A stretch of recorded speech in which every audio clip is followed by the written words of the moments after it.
The accusations from a former VP candidate, Cold War rhetoric, and papal diplomacy. Those are just some of the topics we're talking about on this Sunday morning. NBC's Meet the Press moderator, David Gregory, is joining us here. Good morning, David. Good morning. So the CPAC convention brought out a lot of the big names in the Republican Party that we've seen. A lot of them are talking about kind of the future of the party. But one old face was Sarah Palin, and she had some words. We wanted to share a clip of that. Mr. President, we admit it. You won. Accept it. Now step away from the teleprompter and do your job. That was something, huh? Well, you know, I mean, it's Sarah Palin, and she had a lot of one-liners there. She seems to be more in the realm of the one-liners now than obviously being a candidate for anything. But she has a great deal of popularity on the right, which is what she's cultivating there. And it's such an interesting time. If you watch this group of sort of self-described conservative all-stars, you see some real breaks within the party, some real division within the party in terms of who actually embodies that future. One of the things that comes across is a little bit of tension about Mitt Romney and whether a lot of conservatives are saying, see, if you had just given a real conservative a chance, we would have had a better outcome in November. So I think that debate will play itself as we move forward.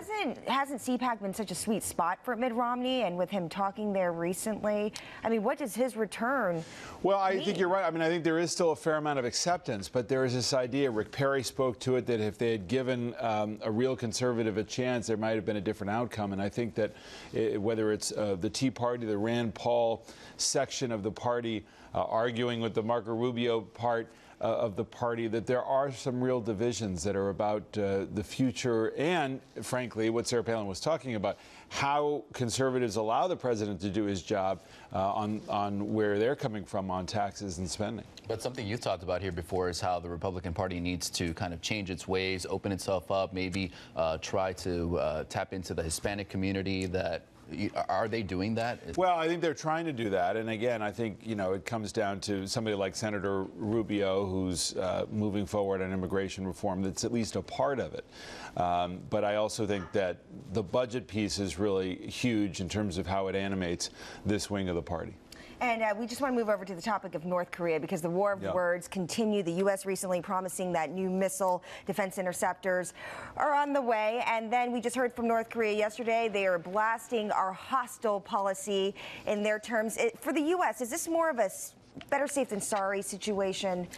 Yeah, I mean, I think that what the concern is that you have a new dictator there who, in any case, with North Korea, can be prone to miscalculation. And I think that's one of the things that you've got. You know, you've got this sort of heated rhetoric.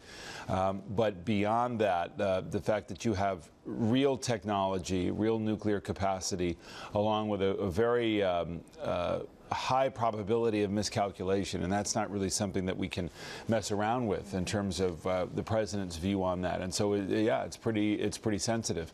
And again, it always comes back to China's influence on North Korea and to what extent they're willing to wield the influence they have. And this morning you'll be talking about the new Pope, Pope Francis. Yeah, and what it means to Americans and Catholics and non-Catholics alike, the extent to which Pope Francis will want to influence American culture and particularly our political debates. We've got a special discussion on that, and we'll be speaking to the Archbishop of Chicago as well. Yeah, I know a lot of Catholics are trying to put the scandals behind them. Yeah. Do you think maybe this is a new beginning, a new start, maybe? Yeah, well, I think it certainly is. You know, those of us who cover politics look at it through that lens as well and think, you know, in his position, how does he deal with this scandal? How does he deal with some of the need for reform within the church?